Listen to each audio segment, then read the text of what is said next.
here, okay? And I think I want to start and try to give our audience a picture of history and how, you know, the sort of the age of enlightenment and the fall of Christendom, and try to relate it to some of the historical problems we have today, the political problems that we have today.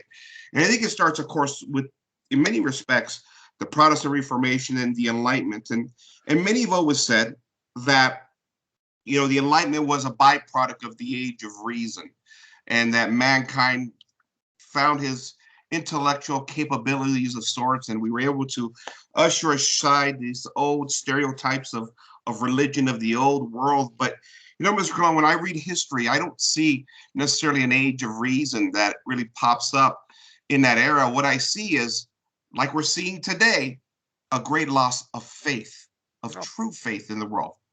Is that a fair statement? It's quite fair. And what helped to bring it about, I mean, notice that the first great quote unquote thinkers of the Enlightenment actually came out of Germany. Now you might ask, why is that? Well, the reason is that the Reformation, of course, came out of Germany, and Germany was the site of the worst product of the so-called Reformation, which was the utterly horrific 30 Years' War. Now, of course, there were civil wars in France, there were civil wars in England that were also very bloody, but none of them compared in horror to the 30 Years' War. So what happens? You've got all this bloodshed, all this horror over issues of belief, and in response arise a group of intellectuals, I use the word lightly, for whom obviously it's belief itself that was the problem. Not which belief, but belief. You've often, from that day to this, you've heard people speak of how terrible it is, the very idea of all these people who died in the name of religion, wars fought in the name of God, and so forth. That motif originated because of the 30 Years' War, etc. And that was why you got people like John Locke, why you got people like Goethe and Kant, because they had seen the results and they drew erroneous conclusions. I mean, if I were to use the same reasoning, I would have to say that far more people have died in the name of freedom and liberty than ever died in the name of God. So if I were to use that reasoning, I would have to say that freedom and liberty must be evil things since so many people have died for them. I mean, if you look at sheer body count, remember that in the 20th century, which was easily the bloodiest century, virtually everybody who died on either side in any conflict, to include the Holocaust victims, all died in the name of freedom.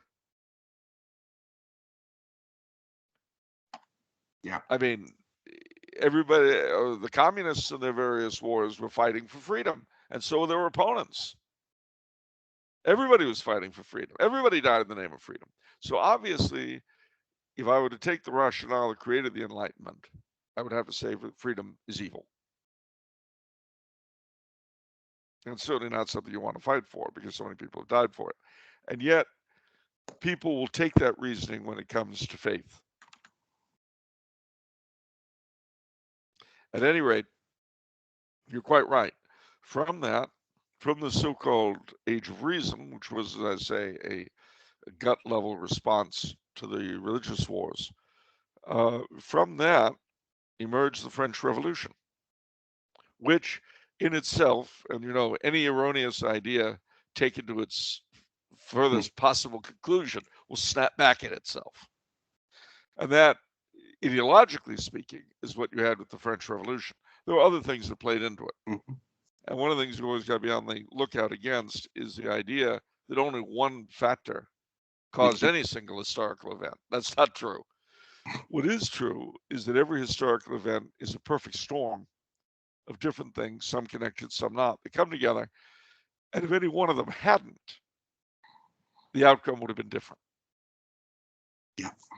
But they come together the way they do, and so you get what you get.